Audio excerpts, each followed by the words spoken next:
جماعة الحق والهدى والسنة هم السلفيون.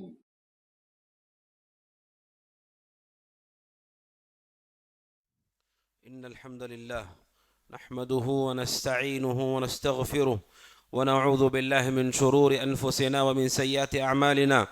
من يهده الله فلا مضل له ومن يضلله فلا هادي له، وأشهد أن لا إله إلا الله وحده لا شريك له، وأشهد أن محمدا عبده ورسوله.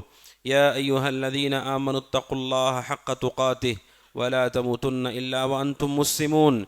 يا أيها الناس اتقوا ربكم الذي خلقكم من نفس واحدة وخلق منها زوجها وبث منهما رجالا كثيرا ونساء، واتقوا الله الذي تساءلون به والأرحام إن الله كان عليكم رقيبا.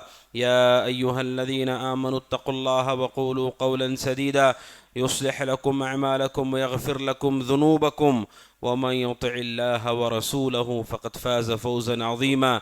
أما بعد، فإن خير الحديث كتاب الله، وخير الهدي هدي محمد صلى الله عليه وسلم، وشر الأمور محدثاتها، وكل محدثة بدعة، وكل بدعة ضلالة، وكل ضلالة في النار. ہر طرح کی حمد و ثنا، کبریائی، عظمت و جلال اللہ سبحانہ و تعالیٰ کی لائق و زیبا ہے، جس نے ہم سب کو اس کی توحید اور عبادت کے لیے پیدا کیا. نبی اکرم صلی اللہ علیہ وسلم پر درود و سلام ہو، جن کے ذریعے سے اللہ سبحانہ و تعالیٰ نے ہم سب کو سنت کی راہ بتائی. صلوات اللہ وسلامہ وبرکاتہ علیہ. معزز حاضرین جمعہ، اللہ سبحانہ و تعالیٰ کی ذات اور اس کی صفات کا علم دنیا کا سب سے عظیم، سب سے شریف علم ہے. علم کا مقام جس چیز سے متعلق ہوتا ہے اس سے اس کا مقام پتہ چلتا ہے. طب، اس علم کی اہمیت اس وجہ سے ہے کہ انسانی جسموں کا علاج ہے اس میں، اور دنیاوی جتنے بھی علوم ہیں اس سے جو فائدہ حاصل ہوتا ہے اسی کے بقدر اس کا مقام، اس کی اہمیت ہوتی ہے.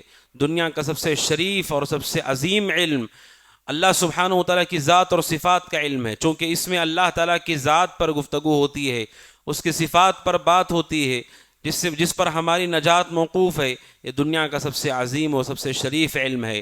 اللہ تبارک و تعالیٰ کی ذات اور اللہ کی صفات قرآن کریم کا وہ موضوع ہے جو مفصل طور پر قرآن مجید میں ذکر کیا گیا ہے، اور احادیث نبویہ میں مفصل اسے ذکر کیا گیا ہے. بلکہ دین اسلام کے آنے کا مقصد یہ ہے کہ لوگ اللہ تبارک و تعالیٰ کا تعارف حاصل کر سکیں، اللہ کو پہچان سکیں، اللہ کون ہے یہ جان سکیں. یہی اسلام کے آنے کا مقصود ہے. اگر اللہ کی وحی نہ ہو تو چونکہ اللہ تبارک و تعالیٰ ہمارے ساتھ نہیں ہے زمین پر، ہم نے اس کی ذات کو دیکھا نہیں ہے، تو ہمیں اس کے بارے میں کچھ نہیں معلوم ہے. قرآن مجید اور احادیث نبویہ کا مقصود یہ ہے کہ لوگ اللہ تبارک و تعالیٰ کا تعارف حاصل کریں، اللہ تعالیٰ کے بارے میں جانیں، تاکہ اللہ سے ہمارا رشتہ مضبوط اور گہرا ہو. اور یہ معروف ہے کہ جو آدمی جس کو جتنا جانتا ہے اسی قدر اس کا مقام بھی اس کے دل میں ہوتا ہے. کوئی شخص آپ کے سامنے ہو، آپ نہیں جانتے اس کا نام کیا ہے، اس کی خوبیاں کیا ہے، اس کے کمالات کیا ہے، تو اس کا احترام اور اس کی تکریم بھی آپ نہیں کر پائیں گے، کیونکہ آپ اس شخص کو جانتے ہی نہیں ہیں. جب آپ کو تعارف ہوگا کہ سامنے جو شخص ہے یہ فلاں ہے، یہ فلاں ہے، اور انہوں نے یہ کچھ حاصل کیا ہے، یہ مقام ہے ان کا، تعارف ملنے کے بعد آدمی کے دل میں ان کا احترام بڑھ جاتا ہے، توقیر بڑھتی ہے، عزت کرتا ہے. اس کا مطلب یہ ہے کہ انسان احترام اور تعظیم اور توقیر اس وقت کرتا ہے جب سامنے والے کا تعارف اسے ملتا ہے. اب اللہ تبارک و تعالیٰ کی ذات، اللہ تبارک و تعالیٰ کی تعظیم، اللہ تعالیٰ سبحانہ و تعالیٰ کی عبادت اس وقت حقیقی معنوں میں ہو پائے گی جب اللہ کا تعارف ہمیں ہو کہ اللہ تعالیٰ کون ہے، اس کی صفات کیا ہیں، اس کی خوبیاں کیا ہیں. اللہ تبارک و تعالیٰ کی صفات پر جو گفتگو کی گئی ہے ان میں سے قرآن و سنت کا ایک معروف عقیدہ ہے. وہ عقیدہ یہ کہ اللہ سبحانہ و تعالیٰ کہاں ہے. یہ وہ عقیدہ ہے جو قرآن و سنت میں پوری وضاحت کے ساتھ بیان کیا گیا ہے. آپ جانتے ہیں بدعتوں کی وجہ سے دین اسلام کی ہر حکم پہ ضرب لگی، ہر مسئلے میں الجھنیں پیدا ہوئیں اور مشکلات کا سامنا لوگوں کو کرنا پڑا۔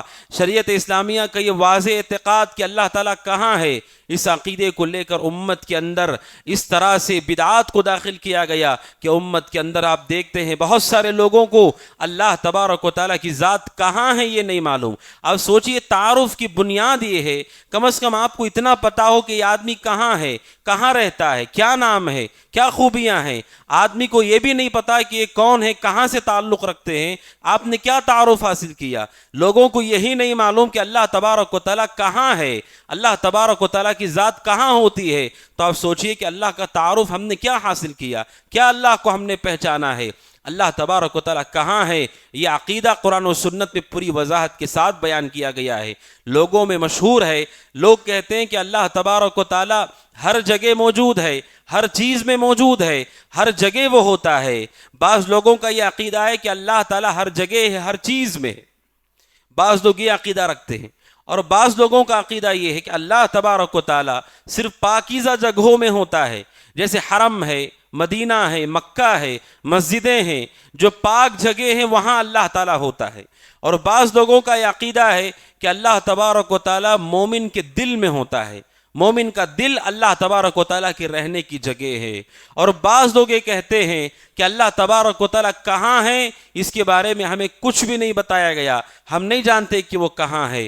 بلکہ بعض گمراہ لوگوں کے یہاں پر اللہ کہاں ہے یہ سوال کرنا بھی جائز نہیں ہے۔ وہ یہ کہتے ہیں کہ ہمیں نہیں معلوم اللہ تعالیٰ کہاں ہے، لہٰذا سوال کرنا بھی ان کے یہاں جائز نہیں ہے کہ اللہ تبارک و تعالیٰ کہاں ہے۔ اور بعض ایسے لوگ پائے جاتے ہیں جنہوں نے اللہ تبارک و تعالیٰ کے بارے میں کہا کہ اللہ تعالیٰ عرش پر ہے، اور عرش کے ساتھ فرش پر بھی ہے، یعنی وہاں بھی ہے اور یہاں بھی ہے۔ یعنی وہ کہتے ہیں کہ ہم عرش کو مانتے ہیں، لیکن صرف عرش پر نہیں مانتے بلکہ سب جگہ پر مانتے ہیں۔ اب سوچئے، افسوس کا مقام ہے، اللہ تبارک و تعالیٰ جیسی ذات جس نے ہمیں پیدا کیا ہے، جس نے ہمیں زندگی دی ہے، اور اسی کی طرف لوٹ کر جانا ہے۔ افسوس کہ مسلمانوں کو یہ بھی نہیں پتا کہ اللہ تبارک و تعالیٰ کہاں ہے۔ 10 لوگوں کے 10 جوابات اللہ کے بارے میں ہیں۔ یہ افسوس اور شرم کی بات ہے کہ اللہ تعالیٰ کی ذات کے بارے میں اتنی معلومات بھی ہمارے پاس نہیں کہ آخر اللہ تبارک و تعالیٰ کی ذات کہاں ہے۔ اتنے سارے لوگوں کے جوابات ہیں، آخر کہاں ہوتا ہے اللہ تبارک و تعالیٰ؟ قرآن و سنت میں بتایا گیا ہے۔ اسی موضوع پر مجھے آپ کے سامنے کچھ باتیں رکھنی ہیں۔ قرآن و سنت میں اس عقیدے کو پوری وضاحت کے ساتھ بیان کیا گیا ہے۔ اللہ تبارک و تعالیٰ کے بارے میں بتایا گیا کہ اللہ تبارک و تعالیٰ زمین پر نہیں ہوتا ہے، اللہ تبارک و تعالیٰ بلندی پر ہوتا ہے۔ اللہ تبارک و تعالیٰ کی صفت ہے صفت علو۔ علو کا مطلب ہے اللہ تبارک و تعالیٰ بلند ہے، اوپر کی جانب ہے، اللہ سبحانہ و تعالیٰ زمین پر نہیں ہے۔ اللہ سبحانہ و تعالیٰ نے کہا وَهُوَ الْقَاهِرُ فَوْقَ عِبَادِهِ، اللہ تعالیٰ کہتا ہے کہ وہ اپنے بندوں کے اوپر برتر اور غالب ہے، بندوں کے اوپر برتر اور غالب ہے۔ اور قرآن کہتا ہے کہ اللہ سبحانہ و تعالیٰ کی جو فرشتے ہیں، ملائکہ ہیں اور جبریل ہیں، یہ سب کے سب زمین پر بھیجے جاتے ہیں، اور اپنا کام مکمل کرنے کے بعد وہ لوٹ کر کے کہاں جاتے ہیں؟ تعرج الملائکۃ والروح الیہ، کہ فرشتے بھی اور جبریل بھی لوٹ کر کے اسی کی طرف جاتے ہیں، اسی کی طرف مطلب بلندی کی طرف جاتے ہیں۔ اللہ تبارک و تعالیٰ کے لیے بتایا گیا کہ وہ اوپر ہے، اور اس کے فرشتے اور ملائکہ بھی اوپر کی طرف لوٹ کر کے جاتے ہیں۔ اور قرآن یہ کہتا ہے کہ اللہ سبحانہ و تعالیٰ ہے الیہ یصعد الکلم الطیب والعمل الصالح یرفعہ، کہ اچھے جو کلمات ہیں، پاکیزہ جو کلمات ہیں، وہ اللہ تبارک و تعالیٰ کی جانب اوپر چڑھتے ہیں۔ الیہ یصعد الکلم الطیب، اللہ جہاں ہے وہیں پر اچھے کلمات انسانوں کے اوپر کی طرف جاتے ہیں۔ والعمل الصالح یرفعہ، اور نیک اعمال کو اللہ تعالیٰ اوپر کی طرف اٹھاتا ہے۔ یعنی اللہ تبارک و تعالیٰ اوپر ہے، لہٰذا وہ عمل صالح کو بھی اوپر کی طرف اٹھاتا ہے۔ آپ قرآن مجید میں دیکھیں، ان تمام صیغوں کے ساتھ، الفاظ کے ساتھ اللہ کا تعارف کرایا گیا۔ اور عیسیٰ علیہ السلام کا جہاں ذکر آیا، اللہ سبحانہ و تعالیٰ نے یہودیوں کے عقیدے پر رد کرتے ہوئے کہا وما قتلوہ وما صلبوہ، یہودی یہ سمجھتے تھے کہ ہم نے عیسیٰ کو قتل کر دیا اور پھانسی چڑھا دیا ہے۔ قرآن کہتا ہے وما قتلوہ وما صلبوہ، نہ یہودیوں نے عیسیٰ کو قتل کیا ہے، نہ انہیں پھانسی دی ہے، بلکہ اللہ تبارک و تعالیٰ کہتا ہے بل رفعہ اللہ الیہ، اللہ تعالیٰ نے انہیں اپنے طرف اوپر اٹھا لیا ہے، اپنی جانب اوپر اٹھا لیا ہے۔ اب سوچئے اللہ تبارک و تعالیٰ عیسیٰ بن مریم کے بارے میں کہتا ہے کہ یہودیوں نے انہیں قتل نہیں کیا ہے، بلکہ اللہ تبارک و تعالیٰ نے وہ زندہ تھے اور ان کی زندگی کے ساتھ ہی اللہ تعالیٰ نے انہیں آسمانوں کی طرف اوپر اٹھا لیا، یعنی اللہ تبارک و تعالیٰ علو اور اللہ تبارک و تعالیٰ اوپر کی جانب ہے۔ اور قرآن کے بارے میں یہ بار بار الفاظ آتے ہیں، تنزیل من رب العالمین، اللہ سبحانہ و تعالیٰ ہے جس نے اس کتاب کو نازل کیا ہے۔ قرآن میں جہاں جہاں آتا ہے کہ اللہ نے قرآن کو نازل کیا ہے، دو عقیدے اس سے معلوم ہوتے ہیں۔ ابن قیم رحمہ اللہ کہتے ہیں جہاں بھی قرآن میں ہے کہ اللہ نے قرآن کو نازل کیا ہے، نمبر ایک عقیدہ اس سے معلوم ہوتا ہے کہ قرآن اللہ کا کلام، اللہ کی بات ہے جو کہ وہی اس کو اتار رہا ہے۔ دوسرا عقیدہ یہ معلوم ہوتا ہے کہ اللہ تبارک و تعالیٰ زمین میں مخلوق کے ساتھ نہیں ہے، وہ بلندیوں پر آسمانوں کے اوپر ہے، اس لیے وہ نازل کرتا ہے۔ نازل ہونے کا معنی ہوتا ہے کسی چیز کا اوپر سے نیچے کی طرف آنا۔ آپ کہتے ہیں بارش نازل ہو رہی ہے، اس کا مطلب بارش نیچے نہیں ہے، بارش اوپر سے نیچے کی طرف آ رہی ہے۔ قرآن کہتا ہے کہ قرآن اللہ تعالیٰ اوپر سے نیچے نازل کرتا ہے، اس کا مطلب اللہ تعالیٰ جو نازل کرنے والا ہے وہ خود اوپر کی جانب ہے، علو میں ہے۔ اللہ سبحانہ وتعالیٰ کے بارے میں عقیدہ بتایا گیا، اور اللہ سبحانہ وتعالیٰ کے علو پر سارے کے سارے انبیاء اور سارے کے سارے رسولوں کا اعتقاد ہے، اور یہی اہل ایمان کا عقیدہ ہے۔ قرآن مجید میں اللہ سبحانہ وتعالیٰ نے حضرت آسیہ کی دعا کو نقل کیا ہے۔ حضرت آسیہ جو کہ فرعون کی بیوی تھی، جو کہ اس زمین کا سب سے سرکش کافر ظالم تھا، جس نے اپنے آپ کو رب کہا تھا، اسی کے گھر میں رہنے والی اس کی بیوی ایک ایمان والی توحید پرست خاتون تھیں۔ وہ اللہ سے کیا کہتی ہیں؟ رب ابن لی عندک بیتا فی الجنہ ونجنی من فرعون وعملہ ونجنی من القوم الظالمین۔ حضرت آسیہ دعا کرتی ہے، کہتے ہیں اے اللہ میرے لیے تیرے پاس جنت میں گھر تعمیر فرما دینا، اے اللہ تیرے پاس جنت میں گھر تعمیر کر دینا۔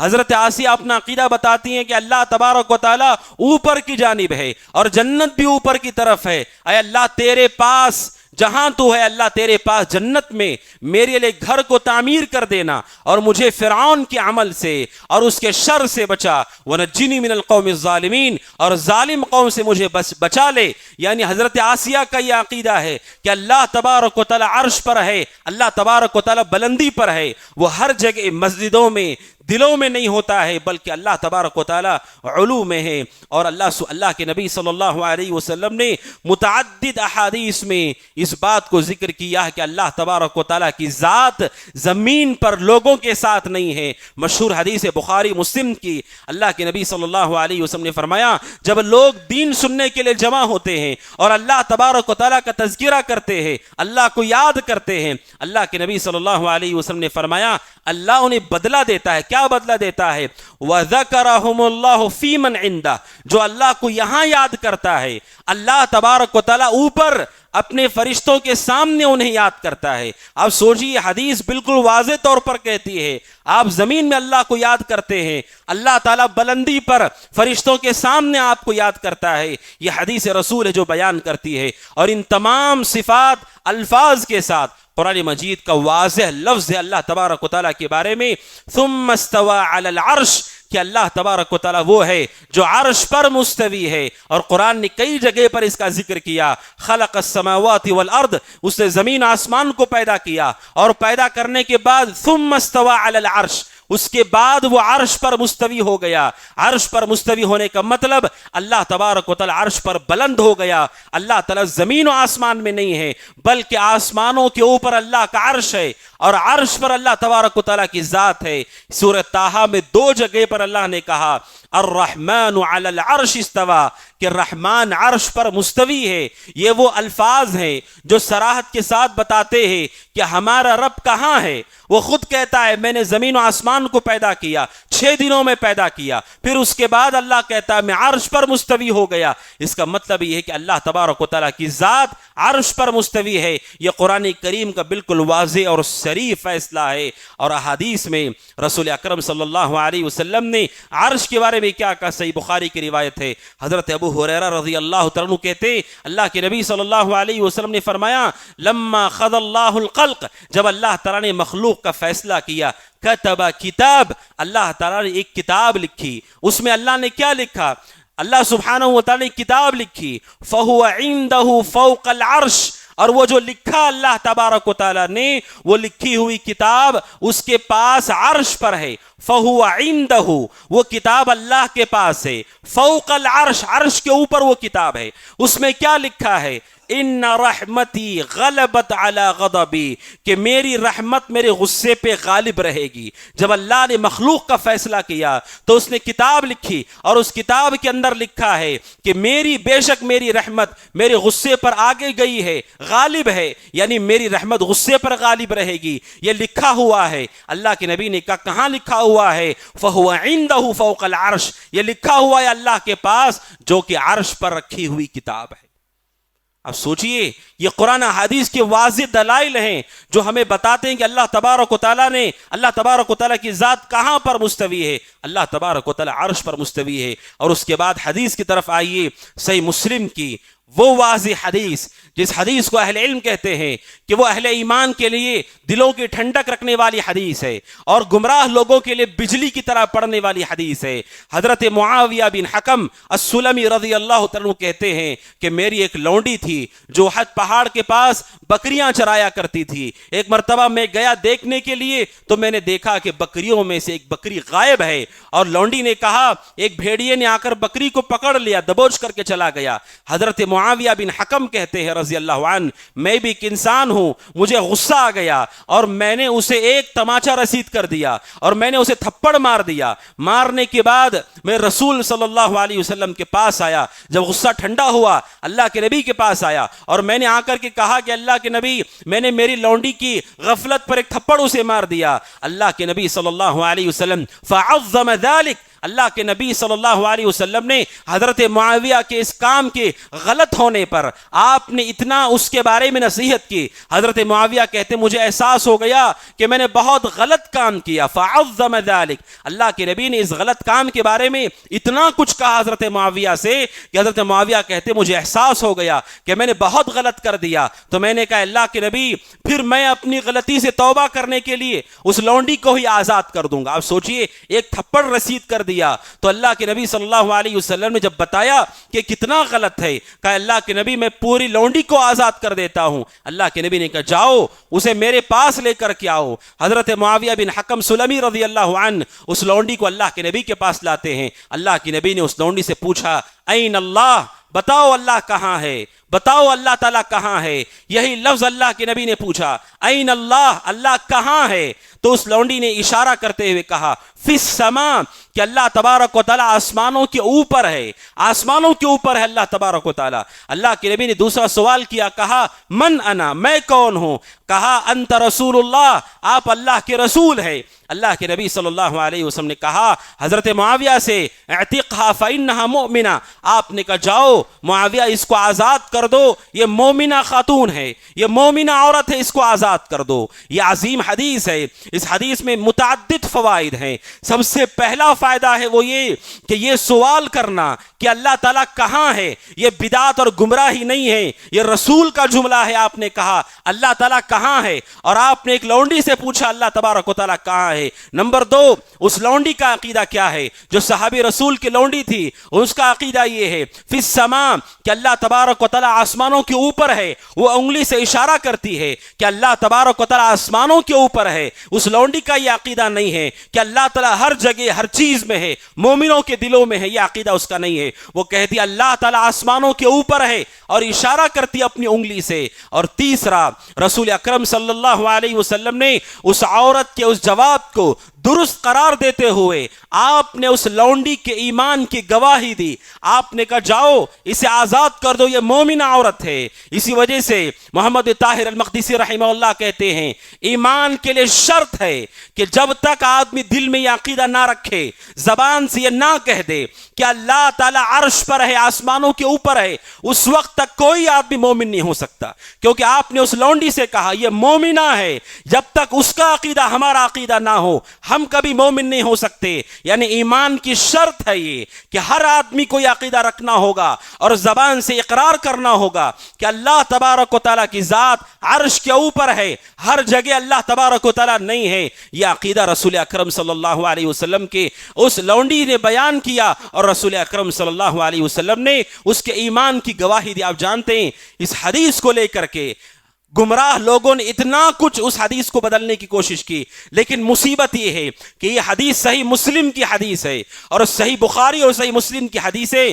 پوری امت مانتی ہے کہ اس میں ضعیف حدیثیں نہیں ہیں. ان میں عام طور پر جو حدیثیں پوری امت اس کو صحیح مانتی ہے, چونکہ یہ صحیح مسلم کی روایت ہے. اس کے باوجود لوگوں نے جسارت کرنے کی کوشش کی, یہ بتانے کی کوشش کی کہ یہ حدیث ضعیف ہے, لیکن آپ جانتے ہیں صحیح مسلم کی یہ حدیث ہے, پوری امت مانتی ہے کہ یہ حدیث صحیح حدیث ہے. اس حدیث میں کوئی تعن نہیں ہے. اللہ کے نبی صلی اللہ علیہ وسلم نے اس حدیث میں واضح کر دیا مومن کون ہے. مومن وہ ہے جو یہ عقیدہ رکھتا ہے کہ اللہ تبارک و تعالی عرش پر مستوی ہے. اور بعض لوگوں نے کہا اللہ تعالیٰ کہاں ہے, یہ مشکل بحث ہے, صرف علماء کی حد تک یہ بحث ہونی چاہیے, علماء کی حد تک یہ بحث ہونی چاہیے, عام لوگوں کو بحث نہیں کرنا چاہیے کہ اللہ کہاں ہے. آپ سوچئے یہ حدیث اس عقیدے پر بھی رد کرتی ہے, آپ علماء کی بات کر رہے ہیں. وہ بکریاں چرانے والی لونڈی کہتی کہ اللہ تعالیٰ عرش کے اوپر ہے اور رسول اس سے سوال کر رہے ہیں, آپ کسی عالم سے نہیں پوچھ رہے ہیں. آپ نے لونڈی سے کہا بتاؤ اللہ کہاں ہے, تو اس نے کہا آسمانوں کے اوپر ہے. اس کا مطلب یہ ہے عالموں کے لیے نہیں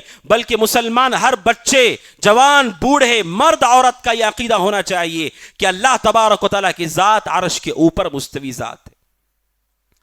یہ اللہ کے نبی صلی اللہ علیہ وسلم نے بیان فرمایا اور اس کے علاوہ متعدد دلائل کتاب و سنت میں مذکور ہیں. ان میں سے یہ جو قرآن مجید کی دلیل ہے کہ اللہ سبحانہ و تعالیٰ نے کہا کہ وہ عرش کے اوپر مستوی ہے, اللہ تبارک و تعالیٰ کی ذات عرش پر مستوی ہے. قرآن و سنت میں اس سے متعلق بہت سارے عقیدے بیان کیے گئے. ان میں سے ایک مشہور عقیدہ ہے, مشہور عقیدہ یہ ہے کہ کل قیامت کے دن سارے اہل ایمان جتنے بھی جنتی ہوں گے وہ سارے کے سارے اہل ایمان اللہ تبارک و تعالیٰ کا دیدار کریں گے, اللہ تبارک و تعالیٰ کے عزت والے چہرے کی جانب دیکھیں گے. یہ عقیدہ متواتر عقیدہ ہے, یعنی قرآن میں اور متعدد احادیث میں اسے بیان کیا گیا ہے, جس کا انکار کرنا ممکن نہیں ہے. قرآن مجید کہتا ہے وجوہ یومئذ ناظرہ الی ربہا ناظرہ. قرآن کہتا ہے کل قیامت کے دن بعض لوگوں کے چہرے بالکل تر و تازہ ہوں گے, الی ربہا ناظرہ, اور وہ چہرے اپنے رب کی طرف دیکھ رہے ہوں گے. قرآن کہتا ہے کہ اہل ایمان اللہ کی جانب دیکھیں گے. اور قرآن کی دوسری آیت اللہ کہتا ہے للذین احسنوا الحسنى وزیادہ, جو اچھا عمل کر کے آئیں گے ان کے لیے دو انعامات ہیں, ایک جنت ہے, دوسرا وہ زیادہ, اور اس سے زیادہ ایک اور چیز بھی ہے. قرآن کہتا ہے نیک عمل پہ دو چیزیں ہیں, ایک جنت ہے وہ زیادہ, اور ایک زائد چیز بھی ہے. اللہ کے نبی نے اس کی تفسیر کرتے ہوئے کہا زیادہ سے مراد اللہ تبارک و تعالیٰ کے چہرے کی طرف دیکھنا ہے. اسی لیے بخاری مسلم کی حدیث ہے, حضرت ابو ہریرہ ابو سعید خدری رضی اللہ عنہما سے روایت ہے, اللہ کے نبی صلی اللہ علیہ وسلم نے, صحابہ اکرام نے اللہ تبارک و تعالیٰ سے جب پوچھا کیا ہم اپنے رب کو دیکھیں گے قیامت کے دن, آپ نے ان سے پوچھا تم 14ویں رات کا چاند دیکھتے ہو, کیا چاند دیکھنے میں کوئی تکلیف تمہیں ہوتی ہے؟ کہا نہیں. آپ نے کہا کذالک ترون ربکم, اسی طرح تم اپنے رب کی طرف دیکھو گے. بخاری مسلم کی حدیث بتاتی ہے کہ سارے کے سارے جنتی, سارے کے سارے اہل ایمان اللہ تبارک و تعالیٰ کی جانب دیکھیں گے جو عرش کے اوپر مستوی ہے. آپ سوچئے وہ عقیدہ اللہ ہر جگہ موجود ہے, ہر چیز میں موجود ہے, تو کیا وہ جنت کے اندر بھی موجود ہے؟ پھر وہ دیکھیں گے کس کی طرف؟ اللہ تبارک و تعالیٰ عرش پر مستوی ہے, لوگ اپنا چہرہ اٹھا کر اللہ کی چہرے کی طرف دیکھیں گے. وجوہ یومئذ ناظرہ الی ربہا ناظرہ, لوگ چہرہ اٹھا کر اللہ کی طرف دیکھیں گے. اسی لیے ابن ماجہ کی روایت ہے, ابو رضی اللہ عنہ کہتے ہیں میں نے اللہ کے نبی صلی اللہ علیہ وسلم سے یہ سوال کیا کہ اللہ کے نبی کیا ہم قیامت کی اللہ تبارک و تعالیٰ کو دیکھیں گے؟ اللہ کے نبی نے کہا کیوں نہیں. تو صحابے نے پوچھا اللہ کے نبی کیسے, یعنی آپ مجھے بتائیے مخلوق کے ذریعے سے مثال دے کر بتائیے کہ ہم اللہ کی طرف کیسے دیکھیں گے. آپ نے کہا کلکم ترون القمر مخلیا بہ, آپ نے کہا تم میں سے ہر شخص چاند کو دیکھتا ہے اور ہر آدمی تنہا اور اکیلا دیکھتا ہے اور دیکھنے میں اسے کوئی پریشانی نہیں ہوتی ہے. اب دیکھیے چاند کو ہم دیکھتے ہیں، میں باہر راستے پر دیکھوں، آپ اپنے گھر سے جھانک کر دیکھیں، کوئی مسافر چلتے ہوئے دیکھے، ہر آدمی چاند کو دیکھتا ہے۔ اللہ نے ایسے بنایا ہے اس کو کہ ہر آدمی اپنی اپنی جگہ پر اطمینان سے دیکھتا ہے اور پورا مکمل اطمینان سے چاند کو دیکھ لیتا ہے، دیکھنے میں کوئی پریشانی نہیں ہے۔ آپ نے کہا یہ چاند نشانی ہے اس بات کی کہ جس طرح تم چاند کو دیکھ رہے ہو، اسی طرح کل قیامت کے دن اللہ تعالیٰ کو مومن جب جنت میں اللہ کا دیدار کریں گے تو ہر مومن اطمینان سے اللہ کی طرف دیکھے گا، کوئی بھیڑ ایسی نہیں ہوگی جو اللہ کی رویت سے ہمیں محروم کر دے۔ سبحان اللہ، اللہ کے نبی صلی اللہ علیہ وسلم نے فرمایا کہ اللہ تبارک و تعالیٰ کی رویت ہمیں ہوگی، یعنی اللہ تعالیٰ عرش پر ہے اور پھر ہمیں رویت بھی ہوگی، یہ عقیدہ بتایا گیا۔ اور صرف عرش نہیں، اللہ تبارک و تعالیٰ کی ذات جو عرش پر مستوی ہے، اللہ تعالیٰ کی ذات کے آگے، اس کے چہرے کے آگے پردہ بھی ہے، حجاب بھی ہے جو اللہ اور مخلوق کے درمیان آڑ ہے، اسے بھی حدیث میں بتایا گیا ہے۔ یہ عقیدہ ایسا عقیدہ نہیں ہے کہ صرف ہم نے الرحمن علی العرش استوا سے نکالا ہے، قرآن کی ایک آیت بھی کافی ہے۔ اتنی تفصیلی عقیدوں کو بیان کیا گیا ہے کہ اللہ تعالیٰ عرش پر ہے، اس کے پاس کتاب بھی ہے اور اس کے چہرے کے آگے پردہ بھی ہے۔ بخاری کی روایت ہے، رسول اکرم صلی اللہ علیہ وسلم فرماتے ہیں، حضرت ابو موسیٰ اشعری رضی اللہ عنہ کہتے ہیں، ایک مرتبہ رسول اکرم صلی اللہ علیہ وسلم نے ہمیں 5 چیزوں کی نصیحت کی، 5 چیزوں کے بارے میں آپ نے ہمیں نصیحت کی اور اللہ کی صفات اس میں بتائی۔ اس میں سے اللہ کے نبی نے آخری بات کہی، آپ نے کہا حجابہ النور لو کشفہ لا حرق سبحات وجہہ من انتہا الیہ بصرہ من خلقہ۔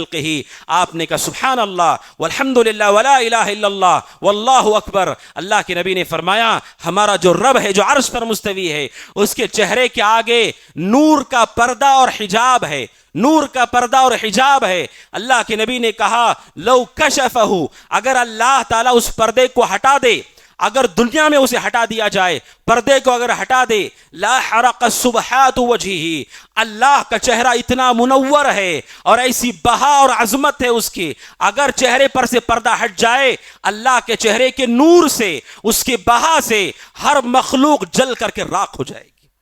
اب سوچئے اللہ تبارک و تعالیٰ کا چہرہ ایسا پر نور ہے اور ایسا عظمت والا چہرہ ہے، اگر دنیا میں اس پردے کو ہٹا دیا جائے، آپ نے کہا دنیا کی ہر مخلوق اس کے آگے جل کر کے راکھ ہو جائے گی۔ اتنا نور والا وہ رب ہے، اس قدر عظمت والا وہ رب ہے۔ سورج کو آپ ٹھیک سے نہیں دیکھ پاتے، وہ چھوٹی سی تخلیق ہے اللہ تعالیٰ کی۔ اب سوچئے جس نے اس کو بنایا ہے وہ کیسا ہے۔ اللہ کے نبی نے کہا اگر وہ پردہ ہٹا دے ہر چیز جل جائے گی۔ اسی لیے کل قیامت کے دن انسانوں کو جب اللہ اٹھائے گا، جنتی جنت میں جائیں گے، اللہ انہیں اتنی طاقت دے گا کہ وہ اللہ کو دیکھ پائیں، ورنہ دنیا میں لوگ اللہ کو نہیں دیکھ سکتے۔ تو یہ عقیدہ قرآن و حدیث میں بتایا گیا کہ اللہ تبارک و تعالیٰ عرش پر مستوی ہے اور اللہ تبارک و تعالیٰ کے آگے نور کا پردہ بھی ہے اور حجاب بھی ہے، جس کی تفصیل کو بیان کیا گیا۔ اور اسی طرح اللہ سبحانہ و تعالیٰ کے علو کے حوالے سے ایک مشہور دلیل، معروف دلیل ہے، وہ یہ معراج اور اسراء کا واقعہ۔ اب جانتے ہیں لوگ یہ کہتے ہیں اللہ تبارک و تعالیٰ ہر جگہ موجود ہے، اور یہ بھی مانتے ہیں کہ رسول کو 7 آسمان کا اسراء اور معراج کا واقعہ پیش آیا، آپ کو 7 آسمان کی سیر کروائی گئی۔ جب اللہ تعالیٰ ہر جگہ موجود ہے، ہر چیز میں موجود ہے، پھر رسول وہاں کس سے ملاقات کرنے کے لیے گئے تھے؟ اللہ کی ذات تو ہر چیز کے اندر موجود ہے، لیکن رسول کو معراج کروائی گئی اور اللہ تبارک و تعالیٰ اس کے آپ کی ملاقات ہوئی ہے اور گفتگو ہوئی اور بات ہوئی ہے، حجاب اور آڑ کے ساتھ ہی بات ہوئی ہے۔ اللہ کے نبی صلی اللہ علیہ وسلم کو معراج کرائی گئی، معراج کا واقعہ بتاتا ہے۔ ابن خزیمہ رحمہ اللہ کہتے ہیں معراج کے واقعے سے ثابت ہونے والا عظیم ترین عقیدہ یہ ہے کہ اللہ تعالی مخلوق کے ساتھ ان کے درمیان نہیں رہتا ہے، وہ عرش کے اوپر رہتا ہے۔ معراج کا واقعہ اس کی بہت بڑی دلیل ہے، اور بخاری مسلم کی حدیث ہے۔ حضرت انس رضی اللہ عنہ کہتے ہیں اللہ کے نبی صلی اللہ علیہ وسلم اللہ تبارک و تعالیٰ کے پاس گئے، 7 آسمانوں کے اوپر جب اللہ تبارک و تعالیٰ سے بات ہوئی، اللہ نے 50 نمازیں رسول پہ فرض کی، 50 نمازیں رسول پہ فرض کی۔ جب رسول اکرم صلی اللہ علیہ وسلم اور نمازوں کو لے کر 7ویں آسمان کے بعد 6ٹھے آسمان پر آئے، 6ٹھویں آسمان میں حضرت موسیٰ علیہ السلام رہتے ہیں۔ حضرت موسیٰ سے ملاقات ہوئی، حضرت موسیٰ نے کہا اللہ کے نبی سے تمہارے رب نے کیا فرض کیا تم پر؟ کہا اللہ کے نبی نے موسیٰ علیہ السلام سے میری امت پہ 50 نمازیں فرض کی گئی ہیں۔ حضرت موسیٰ کے الفاظ دیکھیے، حضرت موسیٰ نے کہا اللہ کے نبی سے اے محمد ارجع الی ربک، ارجع الی ربک فاسألہ التخفیف کہا اے محمد واپس جائیے، واپس جا کر اپنے رب سے کہیے کہ ان نمازوں میں تخفیف کر دے، کیونکہ میں نے بنو اسرائیل کا تجربہ دیکھا ہے، ان کی اتنی نمازوں کی طاقت لوگوں کے پاس نہیں ہے، واپس جائیے۔ اللہ کے نبی صلی اللہ علیہ وسلم کہتے ہیں فرجعت، میں لوٹ کر کے اللہ کے پاس گیا، چھٹویں آسمان سے پھر ساتواں آسمان اور آگے گئے اللہ تبارک و تعالیٰ کے پاس، اور جا کر کے میں نے کہا یا ربی، اے میرے رب، خفف علی امتی، میرے امت پر تخفیف کر دینا، 50 میں سے تخفیف کر دینا۔ آپ سوچئے حضرت موسیٰ کہتے واپس جائیے، اور رسول جا کر کے ساتواں آسمان کے اوپر جاتے ہیں اور اللہ سے کہتا ہے اے میرے رب نمازوں میں تخفیف کر دینا۔ کیا بتاتا ہے کہ اللہ تبارک و تعالیٰ کے بارے میں یہ عقیدہ اہل ایمان کا عقیدہ نہیں ہے، یہ کفار و مشرکین کا عقیدہ ہے۔ وہ اللہ کو ہر چیز میں، ہر کنکر میں مانتے ہیں، وہ اللہ کو ہوا کی طرح مانتے ہیں۔ ہم اللہ تبارک و تعالیٰ کی ذات کو ایسا نہیں مانتے۔ اگر وہ ہر جگہ موجود ہے پھر ساتوں آسمانوں میں اسے ہونا چاہیے، ہر آسمان پر اسے ہونا چاہیے۔ اللہ کے نبی لوٹ کر جاتے ہیں ساتوں آسمان اور پھر جا کر کے اللہ سے کہتے اے میرے رب تخفیف کر دینا۔ پھر اللہ نے 5 نمازوں کی تخفیف کی۔ پھر نیچے آتے ہیں بخاری کی تفصیلی حدیث، اسراء اور معراج کی حدیث۔ حضرت موسیٰ کے پاس آتے ہیں، حضرت موسیٰ نے کہا جاؤ واپس جائیے اور تخفیف کروائیے۔ اللہ کے نبی کہتے ہیں یہاں تک کہ رجعت الی موسیٰ و رب، کہا کہ میں بار بار موسیٰ کے پاس بھی آتا پھر رب کے پاس جاتا، موسیٰ کے پاس آتا رب کے پاس جاتا۔ کیا مطلب ہے؟ جہاں موسیٰ ہے وہاں رب نہیں ہے، اور جہاں رب ہے وہاں موسیٰ نہیں ہے، یعنی دو الگ الگ ہے، مخلوقات اور خالق دونوں الگ الگ ہیں، دونوں کے درمیان حاجز اور رکاوٹ ہے۔ اللہ کے نبی کہتے ہیں میں بار بار آتا گیا، یہاں تک کہ جب 5 رہ گئیں موسیٰ علیہ السلام نے پھر بھی کہا واپس جائیے۔ میں نے کہا مجھے اللہ سے حیا آ رہی ہے، اللہ نے تخفیف کر دی۔ پھر اللہ تبارک و تعالیٰ نے کہا یہ 5 میرے نزدیک 50 کے برابر ہی ہیں۔ تو یہ بخاری مسلم کی حدیث کیا بتاتی ہے؟ اسراء اور معراج کی حدیث یہ بتاتی ہے کہ اللہ تبارک و تعالی ہر جگہ موجود نہیں ہے، اللہ تبارک و تعالی کی ذات عرش پر مستوی ہے۔ اور ایک بڑی اہم دلیل حضرت موسیٰ علیہ السلام کے واقعے سے کیا ہے؟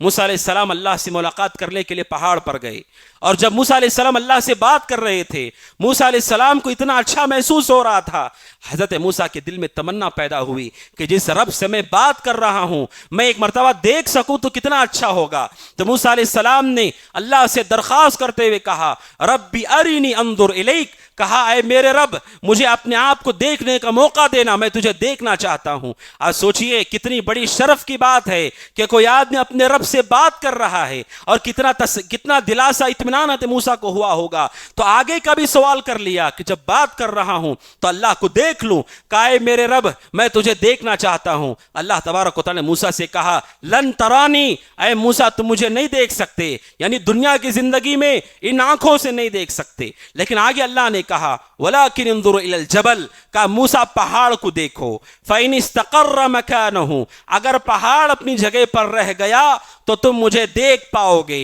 اللہ تعالیٰ آگے کہتا ہے فَلَمَّا تَجَلَّى رَبُّهُ لِلْجَبَلِ، اللہ تبارک و تعالیٰ نے اس پہاڑ پر، جو کہ کہتے اہل علم اس وقت کا سب سے بڑا پہاڑ تھا، اس پہاڑ پر اللہ تبارک و تعالیٰ نے ہلکی سی اپنی تجلی ظاہر کی، ہلکی سی تجلی ظاہر کی۔ فَلَمَّا تَجَلَّى رَبُّهُ لِلْجَبَلِ جَعَلَهُ دَكَّا، اتنا عظیم پہاڑ ریت کی طرح چکنا چور ہو کر کے بکھر گیا، ریت کی طرح چکنا چور ہو کر کے بکھر گیا۔ وَخَرَّ مُوسَىٰ صَعِقًا، اور موسیٰ علیہ السلام بے ہوش ہو کر کے نیچے گر گئے۔ اب سوچی سبحان اللہ، وہ پہاڑ جو کہ اپنی جگہ پر مضبوطی کی نشانی ہے، لوگ کہتے ہیں پہاڑ کی طرح مضبوط ہونا چاہیے، وہ پہاڑ اللہ کی ہلکی تجلی کو برداشت نہیں کر سکا۔ اس واقعے سے کیا پتا چلتا ہے؟ جو لوگ یہ کہتے ہیں کہ اللہ تعالیٰ ہر جگہ موجود ہے، ہر چیز میں موجود ہے، تو کیا وہ پہاڑ میں بھی موجود ہے؟ اب سوچی پہاڑ میں موجود ہے، پھر کیا چیز ہے جو اللہ نے پہاڑ پر ظاہر کی؟ اس کا مطلب یہ ہے اللہ تعالیٰ ہر چیز میں نہیں، ہر جگہ نہیں ہے، وہ عرش کے اوپر ہے۔ اس نے جب ہلکی سی تجلی پہاڑ پہ ظاہر کی، پہاڑ اسے برداشت نہیں کر سکا۔ اس کا مطلب یہ ہے کہ خالق اور مخلوق دونوں جدا جدا ہے، اللہ تعالیٰ مخلوق کے ساتھ نہیں بلکہ عرش پر مستوی ہے۔ اور اب جانتے ہیں اس عقیدے کو سب سے پہلے کس نے شروع کیا؟ یہ عقیدہ ہمارا عقیدہ نہیں ہے، امام ذہبی رحمہ اللہ کی معروف کتاب ہے العلو، اس کتاب امام ذہبی نے اللہ کے بلند ہونے پر تفصیلی گفتگو کی ہے، اور کہا کہ سارے انبیاء اہل ایمان اور قرآن و سنت اور صحابہ اور تابعین کا عقیدہ یہ ہے اللہ عرش پر مستوی ہے۔ سب سے پہلے امام ذہبی کہتے ہیں اس عقیدے کی شروعات کرنے والا کون ہے؟ وہ شخص ہے جہم بن صفوان۔ جہم بن صفوان یہ وہ شخص ہے تیسری صدی ہجری کے اختتام پر یہ شخص ظاہر ہوا. اس شخص نے اس عقیدے کو لوگوں کے سامنے ترویج کیا. اس آدمی کا واقعہ امام احمد بن حنبل رحمہ اللہ نے بیان کیا ہے. یہ شخص کون تھا؟ حقیقت میں یہ شخص ایک جاہل تھا اور عام لوگوں میں سے تھا، علماء میں سے نہیں تھا، اور نہ اس نے کبھی دین کا علم حاصل کیا تھا. عام لوگوں میں سے تھا اور عقل پرست تھا، عقل کو درجہ دینے والا، عقل کی بات ماننے والا تھا. آپ جانتے ہیں ہمارے یہاں پر عقل دین کے بعد دین کے تابع ہوتی ہے، عقل سے دین ثابت نہیں ہو سکتا ہے. تو اس نے کیا کیا؟ اس نے ایک مرتبہ بہت بڑے فلاسفہ، بہت زیادہ فلسفے کا علم رکھنے والے کچھ لوگوں سے اس کی ملاقات ہوئی اور انہوں نے اللہ کے بارے میں اس سے ڈسکشن کیا، گفتگو کی. وہ کہتے علماء نے صراحت کے ساتھ ذکر کیا ہے کہ وہ علماء میں سے نہیں تھا بلکہ عام لوگوں میں سے تھا. اس سے ڈسکشن کی تو اس کے دل کے اندر اللہ کے بارے میں شک پیدا ہو گیا، شک پیدا ہو گیا. کچھ کفار سے ملا اور کفار نے اللہ کے بارے میں اسے سوالات کیے، جواب نہیں دے سکا، دل میں شک پیدا ہو گیا. امام احمد بن حنبل رحمہ اللہ کہتے ہیں 40 دن تک مرتد ہو گیا تھا، 40 دن تک اپنے گھر میں قید ہو گیا. اسے نہیں معلوم کہ حقیقی رب کون ہے، اللہ تبارک و تعالیٰ کون ہے. اس کے دل میں شک آ گیا. 40 دن تک اس نے دین کو چھوڑ دیا اور 40 دن کے بعد جب باہر نکلتا ہے گھر کے تو کافروں کو جواب دینے کے لیے کہتا ہے کہ ہمارا رب ہر جگہ موجود ہے، ہر چیز میں موجود ہے. امام احمد بن حنبل رحمہ اللہ کہتے ہیں سب سے پہلے اس عقیدے کی شروعات کرنے والا یہ گمراہ لوگوں کا سردار جہم بن صفوان ہے، جسے بعد میں خلیفہ نے قتل کر دیا تھا. اس شخص نے امت میں سب سے پہلے یہ عقیدہ پیش کیا کہ اللہ تعالیٰ ہر جگہ موجود ہے، ورنہ کوئی امت میں اس کا قائل نہیں تھا. جتنے صحابہ، تابعین، تبع تابعین ہیں، ائمہ ہدا ہیں، سب کا یہ عقیدہ ہے کہ اللہ تعالیٰ عرش پر ہے. صرف عرش پر نہیں ہے، مخلوق سے الگ ہے، مخلوق کے اندر وہ نہیں ہے. اس لیے کہ قرآن کہتا ہے کہ میں نے زمین و آسمانوں کو پیدا کیا، اس کے بعد میں عرش پر مستوی ہو گیا. وہ خود زمین آسمان نہیں ہے، زمین آسمان اس سے الگ ہیں، وہ عرش کے اوپر مستوی ہو گیا. یہ تمام لوگوں کا اعتقاد ہے جسے اہل علم نے ذکر کیا ہے. ابو زرعہ رازی رحمۃ اللہ علیہ کہتے ہیں کہ میں نے اپنے زمانے میں جتنے علماء کو پایا عراق میں، شام میں، حجاز میں، مصر میں، جتنے علماء کو میں نے پایا، اہل ایمان کو، اہل توحید کو، سب یہ عقیدہ رکھتے تھے کہ اللہ تعالیٰ عرش پر مستوی ہے، مخلوق سے جدا ہے، مخلوق سے الگ ہے. اگر ہر چیز میں اللہ تعالیٰ موجود ہے، ہر ذرے میں اللہ موجود ہے، پھر شرک کیوں ہے؟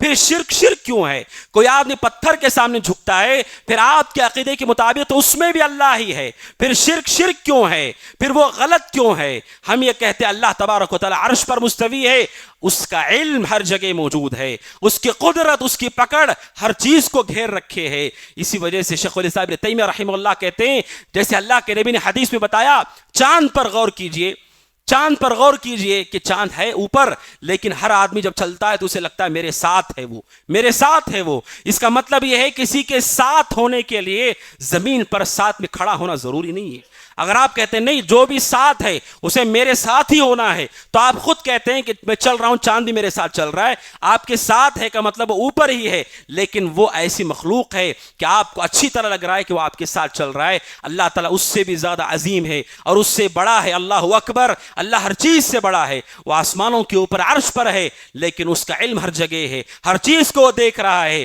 اور ہر چیز سے وہ قریب بھی ہے. اللہ تبارک و تعالیٰ اس پر قدرت رکھتا ہے. اور یہی عقیدہ تمام صحابہ کا عقیدہ ہے، جن میں سے حضرت عبداللہ بن عباس رضی اللہ عنہما کا عقیدہ ہے. جب حضرت عائشہ کا انتقال ہو رہا تھا، وہ گئے ان کے پاس، حضرت عائشہ کو دلاسا دیتے ہوئے کہا کہ آپ اللہ کے نبی کی سب سے چہیتی بیوی تھیں، اللہ کے نبی سب سے زیادہ آپ کو چاہتے تھے، اور میرے رسول اسی چیز کو سب سے زیادہ چاہیں گے جو سب سے اچھی ہوگی، سب سے اچھی ہوگی. اور حضرت عائشہ کو تسلی دیتے ہوئے کہتے ہیں آپ تو وہ ہیں کہ جن کی برات کو اللہ نے آسمانوں سے نازل کیا ہے، من فوق 7 سماوات. آپ تو وہ خاتون ہیں کہ آپ کی پاک دامنی کو اللہ نے 7 آسمانوں کے اوپر سے نازل کیا ہے. ابن عباس کا یہ عقیدہ ہے کہ اللہ تبارک و تعالیٰ نے ان کی حضرت عائشہ رضی اللہ عنہ کی پاک بازی کو نازل کیا ہے تو آسمانوں کے اوپر سے نازل کیا ہے. یہ ابن عباس کا عقیدہ ہے. اور رسول کی بیوی حضرت زینب بنت جحش، تفصیل کا موقع نہیں ہے، حضرت زینب بنت جحش یہ وہ بیوی ہیں اللہ کے نبی صلی اللہ علیہ وسلم کی کہ جن کا نکاح اللہ تبارک و تعالیٰ نے خود رسول سے کر دیا بغیر خطبہ نکاح کے، بغیر گواہوں کے۔ قرآن کہتا ہے فلما قضا زید منہا وطرا زوجناکہا، کہ ہم نے آپ کا نکاح زینب سے کر دیا ہے۔ یعنی اللہ کے نبی صلی اللہ علیہ وسلم کا یہ نکاح زمین پر نہیں ہوا، نہ کوئی خطبہ مسنہ، نہ کوئی گواہ، یہ نکاح اللہ نے کر دیا۔ اللہ کہتا ہے زوجناکہا، ہم نے زینب کا نکاح آپ سے کر دیا ہے۔ حضرت زینب کے بارے میں بخاری کی حدیث ہے، حضرت زینب اپنی سوکنوں سے کہا کرتی تھی، شرف بیان کرتے ہوئے کہتی تھی، خوشی سے کہتی تھی زوجکن اہلکن، کہ تمہارے گھر والوں نے تمہاری شادی کرائی ہے، تمہارے گھر والوں نے تمہاری شادی کرائی ہے۔ وزوجنی اللہ من فوق 7 سماوات، اور میرا نکاح اللہ نے 7 آسمانوں کے اوپر کر دیا ہے۔ حضرت زینب بنت جحش کا یہ عقیدہ ہے کہ اللہ تبارک و تعالیٰ 7 آسمانوں کے اوپر ہے۔ رسول کی بیوی اور رسول کے صحابہ، حتیٰ کہ اس زمانے کے لونڈی کا بھی یہی عقیدہ ہے کہ اللہ تبارک و تعالیٰ ہر جگہ موجود نہیں، بلکہ اللہ تبارک و تعالیٰ عرش پر مستوی ہے۔ میرے محترم بھائیوں، یہی عقیدہ اعتقاد ہمارا بھی ہونا چاہیے کہ ہم اللہ تبارک و تعالیٰ کی ذات کو عرش کے اوپر مانتے ہیں، اور اللہ تبارک و تعالیٰ مخلوق کے ساتھ، مخلوق کے اندر، ہر جگہ ہر ذرے میں موجود نہیں ہے۔ اللہ کی ذات حقیقی ہے، اس کی صفات حقیقی ہیں۔ اللہ تعالیٰ کے بارے میں یہ کہنا ہر چیز میں موجود ہے، پھر اللہ تعالیٰ کا دیکھنا، اللہ کا سننا، اللہ کا ناراض ہونا، ان صفات کو کیسے بیان کیا جائے؟ ہر چیز کو جب اللہ تبارک و تعالیٰ کہہ دیا جائے، یہ عقیدہ گمراہ کن کتاب و سنت سے ثابت نہیں ہے۔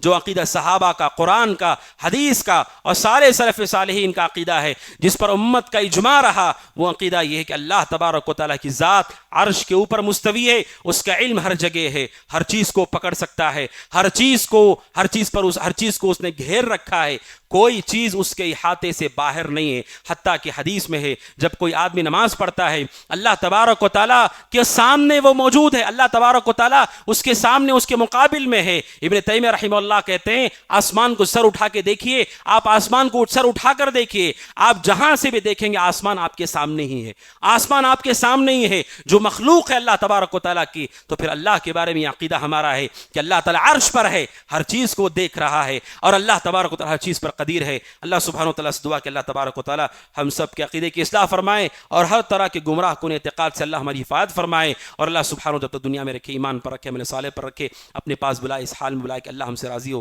ہم اللہ سبحانہ و تعالیٰ سے راضی ہوں۔ اقول قولی هذا واستغفر الله لي ولكم، هذا وصلى الله وسلم على محمد وعلى آله وصحبه أجمعين۔ وقل جاء الحق وزهق الباطل إن الباطل كان زهوقا۔